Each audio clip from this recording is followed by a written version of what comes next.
जय हिंद दोस्तों। आपके अपने इंजीनियर एक्सप्लेनेशन सेंटर में अभिनंदन और स्वागत है। तो आज आपकी जो क्लास चलेगी वो इंग्लिश की चलेगी। क्या पढ़ेंगे आज हम? इंग्लिश। ठीक है, इंग्लिश का टॉपिक है। इंग्लिश में आपको मैंने कल बेसिक समझाया था, मतलब पहली वाली क्लास में बेसिक आपको बता चुके हैं। अब इससे आगे बढ़ते हैं। तो मैंने आपको पार्ट्स ऑफ स्पीच बताई थी, ठीक है। पार्ट्स ऑफ स्पीच के भेद बता दिए थे हमने। तो देखो, एक होता है डिटरमाइनर।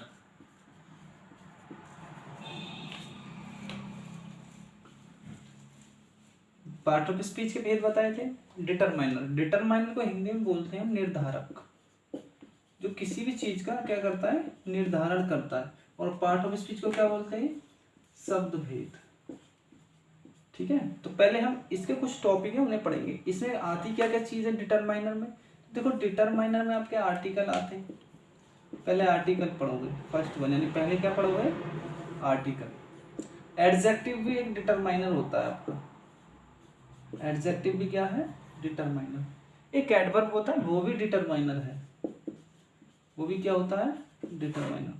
तो आप कहोगे भैया एडजेक्टिव और एडवर्ब तो पार्ट ऑफ स्पीच भी है। हाँ जी, इसमें भी होता है, ठीक है, लेकिन वो निर्धारक भी है। तो निर्धारक में सबसे पहले हम आर्टिकल चालू करेंगे आज, ठीक है। आर्टिकल के बारे में थोड़ा समझाएंगे। तो देखते हैं आर्टिकल को।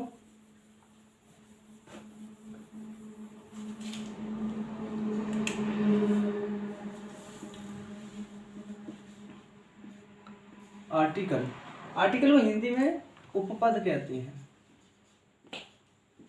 एक तो पद होता है, उप का मतलब होता है छोटा या समीप, मतलब एक छोटा पद, यानी पद से छोटा रूप पद का। तो आर्टिकल दो प्रकार के होते हैं आपके। एक तो इंडेफिनिट आर्टिकल होता है, एक होता है डेफिनेट आर्टिकल।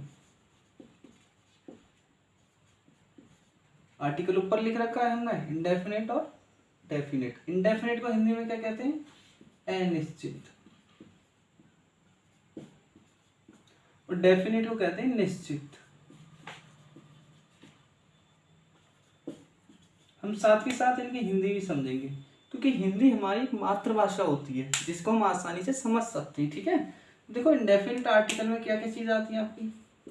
एन आती है और ए आती है। डेफिनेट आर्टिकल में क्या आता है? दा आता है। इसको दा भी कहते हैं और दी भी कहते हैं। वो आपको समझा देंगे हम जब पढ़ाएंगे अभी। देखो, एन और ए, इनकी दोनों की हिंदी कोई होती है या फिर एक, या तो कोई कह सकते हो या फिर क्या कह सकते हो, एक।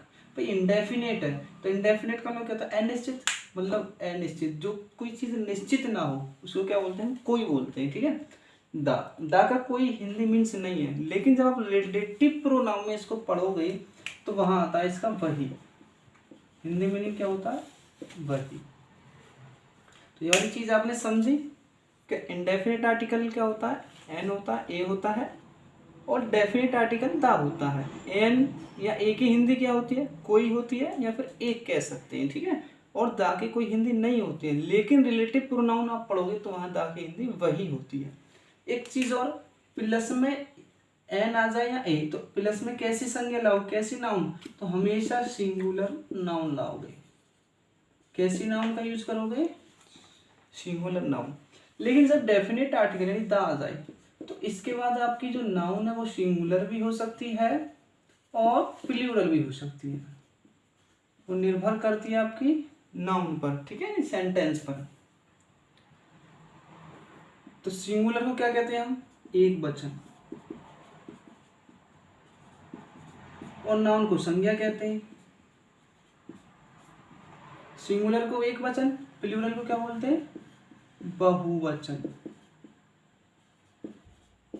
पीछे नाउन लगा लो, यानी संज्ञा।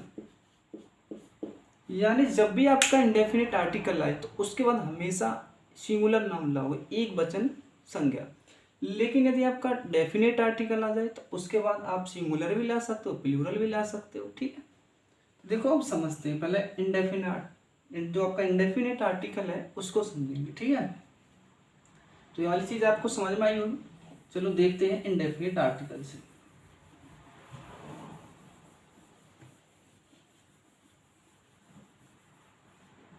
तो माय डियर फ्रेंड, क्या देखेंगे हम? Indefinite article. उसमें भी क्या देखेंगे? Use of an. पहले क्या देखेंगे? Use of an. तो यूज ऑफ एन यानी एन कहां पर यूज हम करेंगे? तो देखो, it is started, it is used, इसका उपयोग किया जाता है when a noun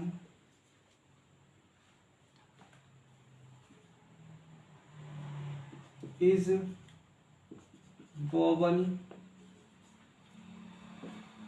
started noun। जब कोई भी नाउन कहाँ से शुरू हो? वोवल स्टार्टेड, यानी वोवल से स्टार्टेड हो जाए।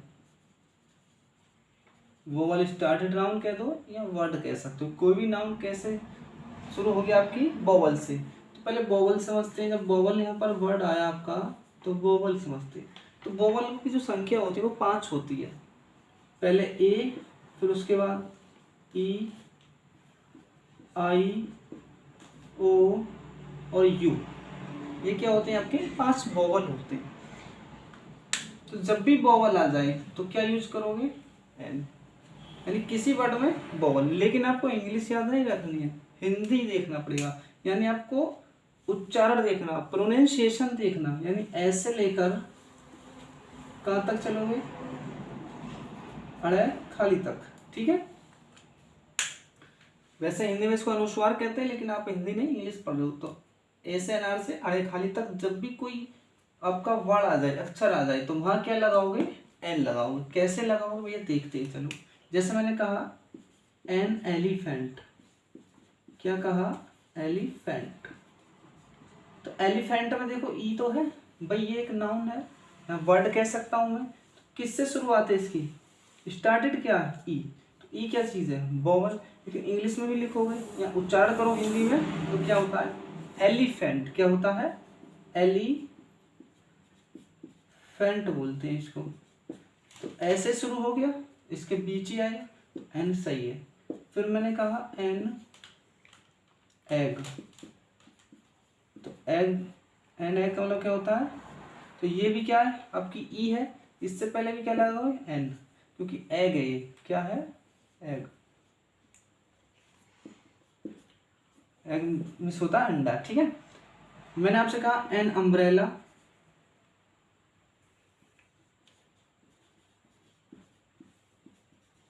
तो यू भी क्या चीज है आपका? भाई वोवल है। लेकिन हिंदी लिखोगे तो ऐसे लिखोगे अम्ब्रेला। तो ये क्या है? ऐसे अनार शुरुआत कर रहा है, यानी स्वर है। तो ये यहाँ पे हमारी ठीक है। मैंने आपसे लिखा एन यूनिवर्सिटी। समझना इस चीज को, ये अपवाद है। यूनिवर्सिटी। तो यूनिवर्सिटी में यू है। हाँ भैया यू है, तो आप एक काम कीजिए, एन लगा दीजिए। ऐसा नहीं करना। देखो समझो, यूनिवर्सिटी लिख के देखते हैं हम। तो यूनिवर्सिटी ऐसे ही तो लिखेंगे।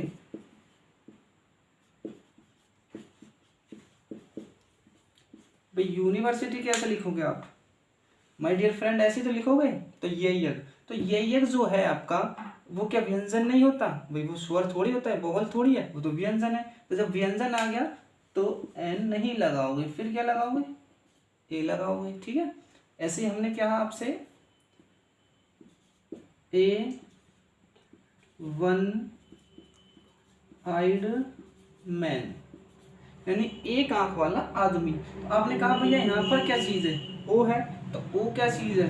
वोवल है। लेकिन आपको ये जो चीज तो ये नहीं देखना, आपको इसका उच्चारण देखना है। तो कैसे लिखोगे भैया? वन। इसको ऐसे तो लिखोगे ओ एन को वन, ऐसे थोड़ी ऑन ही करोगे इसको। इसको क्या बोलते हैं? वन बोलते हैं। तो देखो ये क्या है?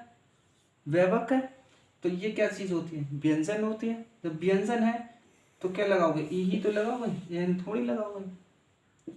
मैंने कहा एन ऑनेस्ट। An honest. तो एन यहाँ पर सही है। हाँ भैया। आप कहोगे एच है यहाँ पर, तो एच तो व्यंजन में आती है, वोवल थोड़ी होती है, ये तो कॉन्सोनेंट है। देखिए कॉन्सोनेंट है, लेकिन हिंदी लिखो कैसे लिखोगे, इसको हॉनेस्ट नहीं कहते, इसको ऑनेस्ट बोलते हैं। क्या बोलते हैं, ऑनेस्ट। तो यहाँ भी क्या आया SNR, तो N क्या है आपका, ठीक है। ऐसे ही आवर होता है, N आवर। तो इसको आप हावर मत कहना कि H है तो आपने कहा कि हावर, तो ये हावर नहीं होती है, क्या होती है, आवर होती है। क्या होती है, आवर। तो ये भी तो ऐसे चालू है, तो आपको उसका उच्चारण देखना है, ठीक है। हिंदी, जब भी तो हम कहते हैं आपको क्या समझनी है, हिंदी समझनी है। तो मैं उम्मीद करता हूँ आपको ये चीज़ समझ में आई होगी कि आपको कहाँ क्या क्या चीज़ लगाना है। वोवल आपके ये होते हैं, हिंदी में देखोगे ए से लेकर के आ जाए अड़े खाली तक, ठीक है। एन एलिफेंट किससे चालू होता है, एसेडी से होता है, ये भी एसेडी। अम्ब्रेला SNR, लेकिन यूनिवर्सिटी ये तो अपवाद है भाई, ये फिर क्या लगाओगे यहाँ पर, ए लगाओगे, ठीक है। फिर आपने देखा कि ए वन आइड मैन, तो यहाँ तो ओ है भैया, चलो ओ है, लेकिन उच्चारण देखो, वन ही तो लिखोगे इसको, तो ये तो क्या चीज़ है वह, एक कॉन्सोनेंट है यानी व्यंजन है, तो क्या लगाओगे, ए लगाओगे। फिर आपने देखा ऑनेस्ट, तो ऑनेस्ट से पहले क्या लगाते, एन लगाते, क्योंकि इसको हम हॉनेस्ट नहीं बोलते। इंग्लिश में क्या है, बहुत सारे वर्ड ऐसे होते हैं जो साइलेंट होते हैं, जैसे आपने लिखा KNOW, तो इसको कन्नो थोड़ी बोलते हैं, इसको नो बोलते हैं। यहाँ पर के क्या चीज़ है कि साइलेंट होती है, ठीक है। ऐसे ही एच भी क्या है, साइलेंट, तो इसको ऑनेस्ट बोलोगे तो ये ठीक है। ऐसे ही आवर है, यहाँ भी क्या है आपकी एच साइलेंट है। तो मैं उम्मीद करता हूँ आपको यूज ऑफ एन अच्छे से समझ में आया होगा, ठीक है। तो आज के लिए काफ़ी है, तो जय हिंद जय भारत दोस्तों।